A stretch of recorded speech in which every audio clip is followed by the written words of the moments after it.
그러면 먼저 우리는 그래서 이 측면을 함께 좀 오늘 이 시간에 생각해 보려고 합니다. 먼저 이 세대를 본받지 않는 것, 그것은 소극적인 것이겠죠. 이 세대를 본받지 않기 위해서는 뭘 알아야 되겠습니까? 일단 이 세대를 본받지 말라 하는 이 말에는 뭐가 전제되어 있는 거예요? 이 세대가 본받게 요구하는 거 있잖아요. 본받으라고 하는 이 세대의 사상 있잖아요. 이 세대의 가치관, 세계관, 이것이 무엇인지 알아야 합니다. 그리고 단 하나는 그것과 더불어서 그것을 본받게 하려고 이 세대가 우리에게 위협하는 것 혹은 유혹하는 것이 무엇인지 알아야 돼요.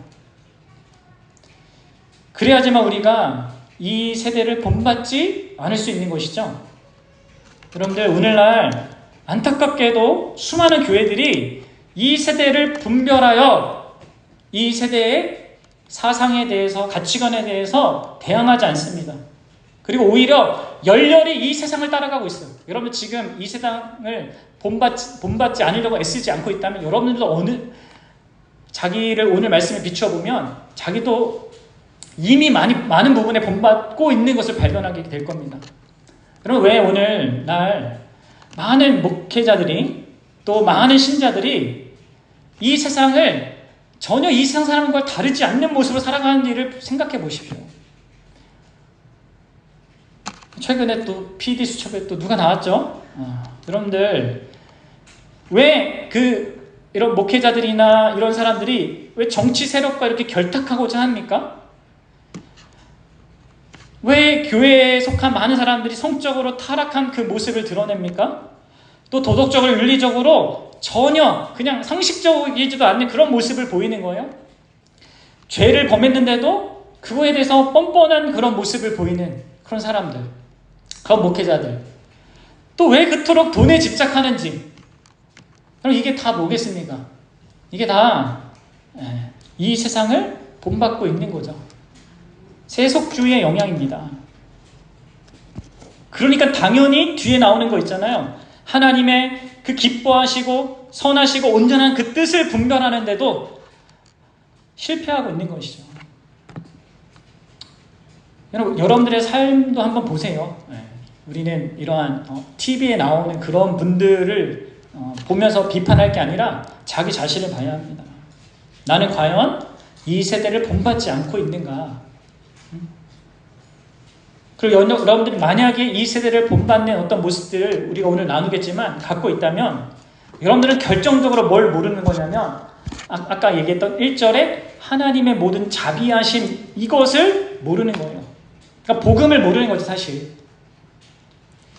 또 만약에 여러분들이 안다 하더라도 말했듯이 너무나 빈약하게 알기 때문에 이 세상이 우리에게 줄 수 있는 것과 하나님이 그리스도 안에서 성령을 통해서 우리에게 주시는 것의 그 차이를 모르니까, 그것의 엄청난 가치와 의미를 모르니까 세상 것이 좋아 보이는 겁니다.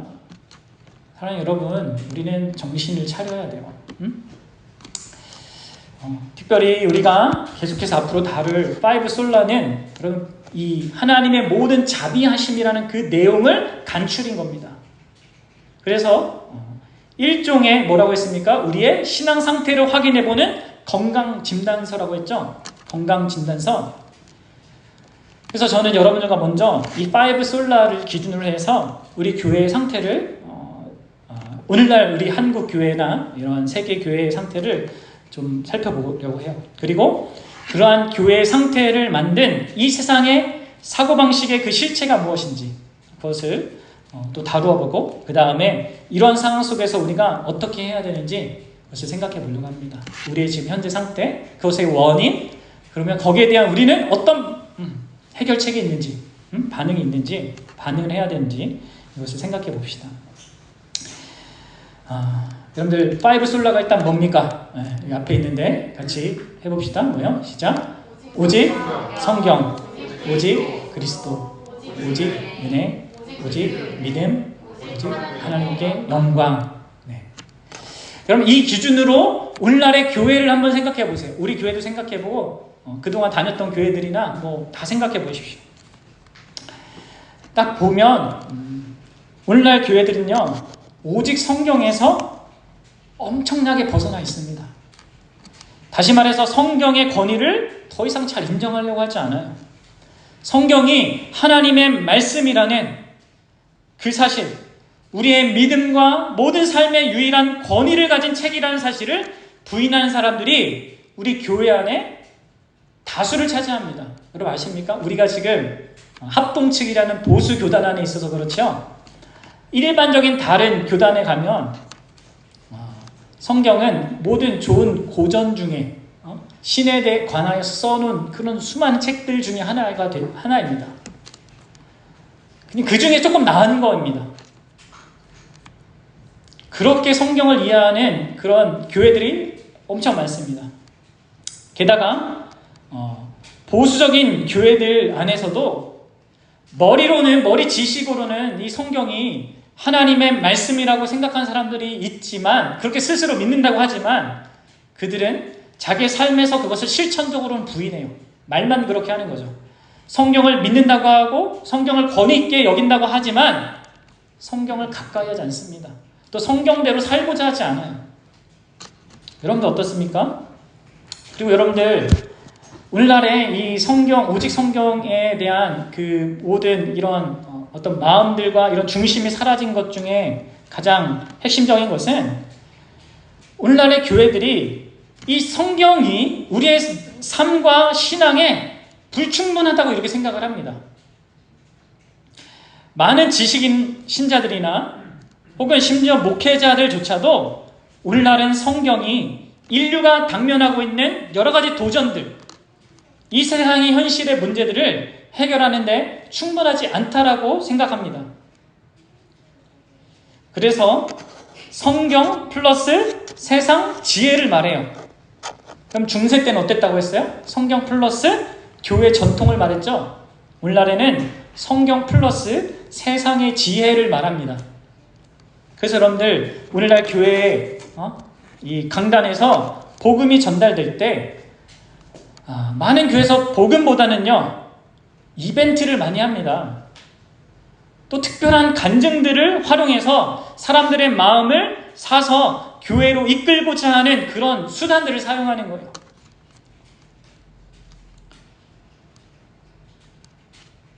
여러분 왜 그런 것들이 많아지는 줄 알겠습니까?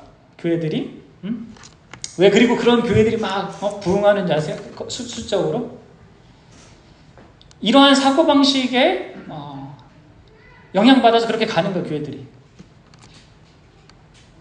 또 신자의 성숙과 성장의 측면에서도 성경이 충분하다는 것을 사람들이 믿지 않습니다.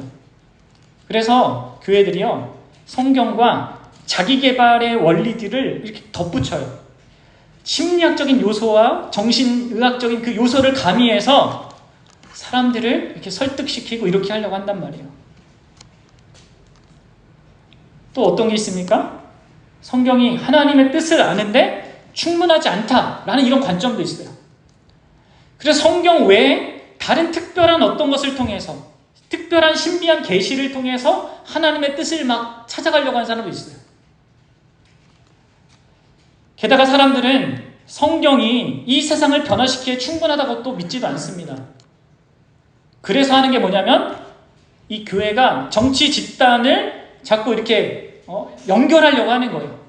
또 기독교 정치인을 어떻게 해서든 뽑아서 그들을 통해서 뭔가 영향을 끼치려고 하는 거죠. 그러니까 복음이 아니라 정치와 돈이나 이런 것을 통해서 어떤 변화를 추구하는 겁니다. 이게 다 오늘날 성경을 무시하고 있는 교회의 현재적인 모습이에요.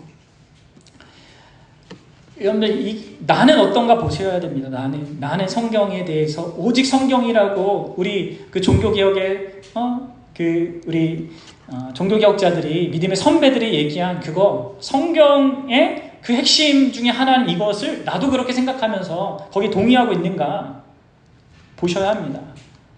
복음 전도에 성경만으로 충분한지, 우리 신앙의 성장에 성경만으로 충분한지, 성경을 통해서 하나님의 뜻을 아는데 나는 충분하다고 생각하는지 믿는지, 또 성경을 통해서 이 세상이 변화되는데 충분하다고 믿는지 보셔야 합니다.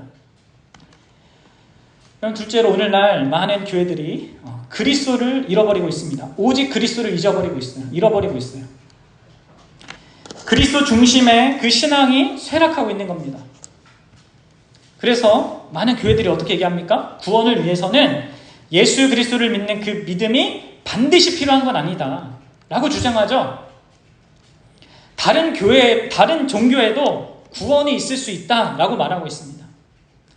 전통 기독교가 말한 그것, 오직 그리스도, 이것은 독단적인 것이고 좁은 시야를 가진 것이고 우리가 바뀌어야 된다고 얘기해요. 관대해져야 한다고 말합니다. 그리스도의 십자가는 과소평가됩니다. 끔찍한 그 십자가보다는 예수님이 가르치신 산상수훈 있잖아요.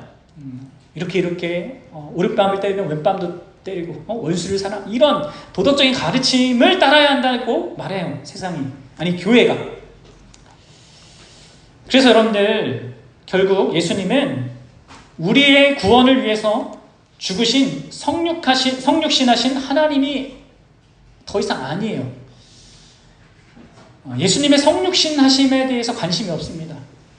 단순히 예수님이 어떻게 인간다운 그 모습, 가장 아름다운 인간의 그 삶의 모습을 살았는지, 그것을 보여주는 인생의 한 롤모델이 되는 겁니다. 그리고 이런 관점에서 구원은 뭡니까? 억압적인 사회 구조로부터 해방되는 게 구원이라고 얘기해요. 믿음은 자신의 그 억압 상태를 인식하고 거기에 대해서 뭘 하는 걸 믿음이라고 얘기합니다. 전도도 뭡니까? 뿌리 깊은 이 세상의 불의를 타도하기 위해서 세상 권력 기관을 통하여서 일하고 혹은 세상의 그 어떤 불의한 것에 대항하는 것이 되었어요. 그럼 이게 오늘날 수많은 교회들이 갖고 있는 사고방식이에요. 그러니까 이 성경 용어에 이 세상의 가치관의 그 사실들을 막 집어넣는 거죠. 관심이 그리스도가 아니라 우리 문화와 우리의 삶이 되었습니다. 여러분, 이걸 잘 보셔야 합니다. 여러분들이 그리스도에게 관심이 있는지 보세요. 나 자신의 인생과 나 자신에게만 관심이 있는지 그걸 보셔야 합니다. 그리고 여러분, 진짜 예수님만이 유일한 구원의 길이라고, 또 그것이 무슨 의미가 되고 얼마나 가치 있고 복된지를 정말 알고 있습니까? 돌아보셔야 합니다. 그리고 세 번째로, 오늘날 교회들은 오직 은혜를 잃어버리고 있습니다. 여러분들, 구원은 우리가 오전 시간에도 살폈듯이 전적으로 삼위 하나님의 행하신 그것 아래에서 우리에게 있게 되는 하나님의 은혜로 우리에게 주어지죠. 그런데 오늘날 교회는요, 수많은 인간적인 방법과 기술과 전략을 사용합니다. 그래서 그것들을 사용하면 인간이 믿음에 이를 수 있다라고 주장해요. 그래서 이벤트를 열고 엔터테인먼트 같은 그런 요소를 엽니다. 저도 미국의 큰 교회들을 몇 군데 이렇게 돌아봤는데, 그 윌로우 크릭 교회 가잖아요. 그러면 그 앞에 극장이 있어요. 극장. 극장시로 되어 있고, 막 스포츠카도 놓여져 있고, 막 무대가 딱 이렇게 돼 있어요. 눈물을 자아내는 그런 흥미진진한 그런 드라마 혹은 간증 등으로 사람들에게 호소해서 하는 거죠. 어떻게든 더 많은 사람들을 예배로 끌어모으기 위해서 이 성경의 진리를 간단한 도덕 원리로 축소해서 전하는 경우가 너무 많습니다. 감동 스토리로 변질시켜가지고 설교하는 경우가 너무 많아요. 뿐만 아니라 우리 신자들의 성화도, 성숙도 오직 은혜로 말미암는 것인데, 그게 아니라 우리가 얼마나 열심을 내서 하느냐에 따라서 달린 것처럼 그렇게 이해하는 사람도 많아지고 있습니다. 성경을 몇백 독을 하는가, 아니면 무슨 제자훈련 프로그램에 참여하는가라는 우리가 하는 것을 통해서 변화된다고 생각하고 성숙해져서 구원에 이른다라고 그렇게 생각을 하는 거예요. 이게 여러분 다 오직 은혜에서 멀어지고 있는 모습입니다. 그럼 눈을 떠서 우리는 우리가 하는 것 배후에 계신 그 하나님의 엄청난 그 역사를 봐야 해요. 오직 은혜로 여러분들 우리가 지금 살아 숨쉬고요, 구원이 시작됐고요, 구원의 모든 과정이 있고 완성이 있습니다. 보셔야 돼요. 근데 그렇지 못해요. 오늘날은 은혜는 말합니다. 근데 오직 은혜가 아니에요.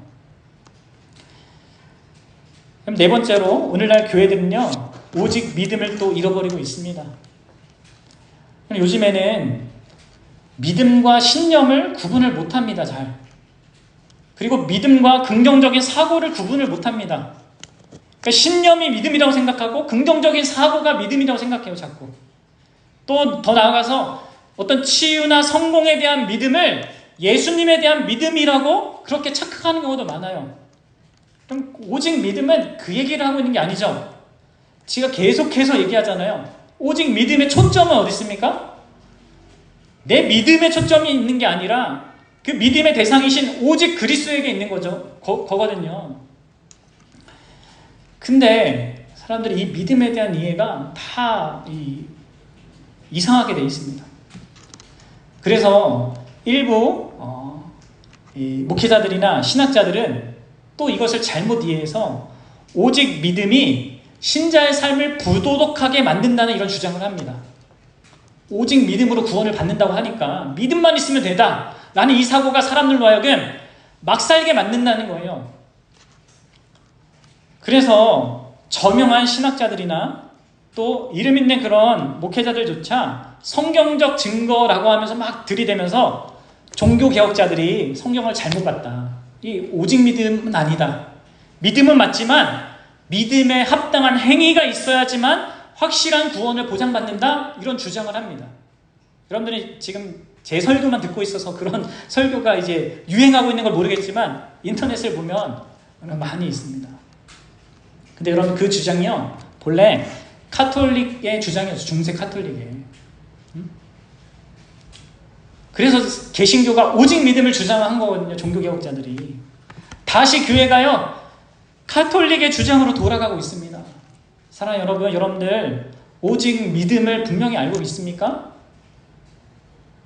여러분 오직 믿음을 어떻게 이해하고 있습니까? 그 오직 믿음의 핵심이 그 믿음이란 것 자체에 있는 게 아니라 그 믿음의 대상이신 오직 예수 그리스도에 있음을 압니까?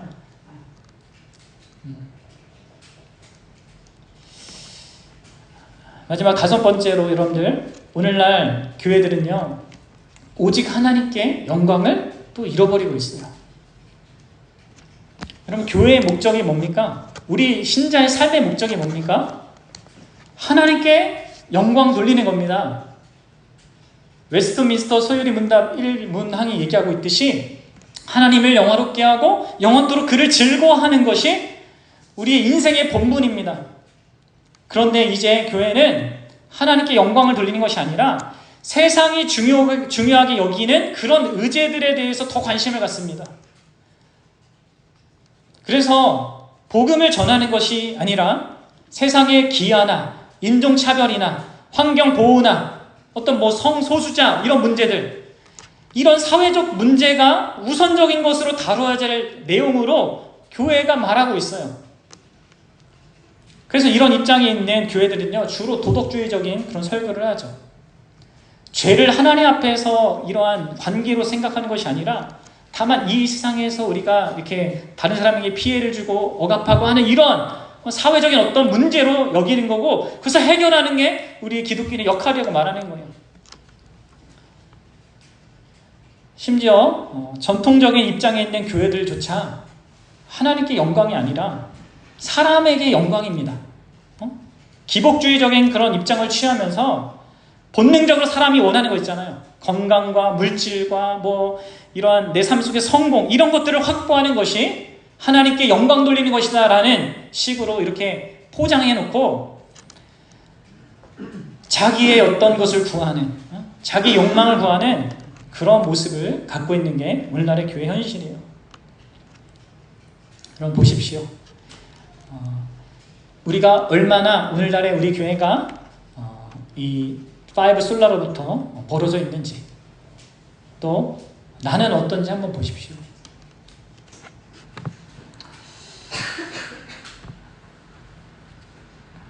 사랑하는 여러분,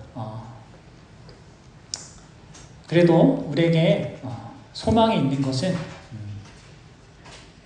뭡니까? 하나님이 살아 계시고요.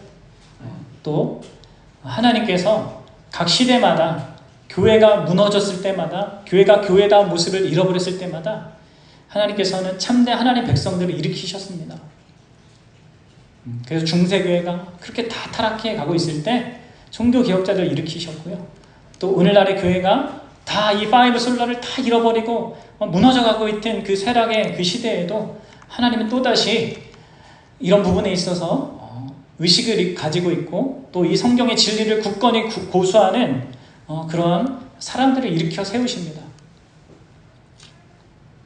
바라기는 저와 여러분들이 그러한 이 세상의 현실, 이 교회의 현실을 잘 보고요.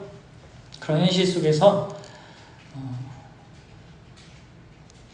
하나님의 뜻을 따라서 참된 그런 교회의 모습을 회복하는 그런 자들로 그렇게 쓰임받을 수 있길 바라요. 오늘 시간이 좀 많이 가서 제가 이 세상의 영향, 무엇 때문에 이 교회가 이렇게 됐는가 이 부분을 좀 다음 시간으로 미뤄서 다루기로 하고요. 여러분들 이 부분을 자기를 한번 잘 돌아보십시오. 이 5가지가 자기 삶에 어떻게 있는지, 그리고 이것을 회복하는 건 다른 게 아니에요. 하나님의 모든 자비하심이라고 말한 그거를 알아야 돼요. 하나님의 말씀을 통해서 그걸 알아야 됩니다. 그럼 이게 진짜 진리구나, 이게 복음이구나. 이 복음이 있으면 우린 세상 가운데 이 세상을 대항하면서 또 살 수도 있고요. 저와 여러분들이 그럴 수 있기를 바랍니다.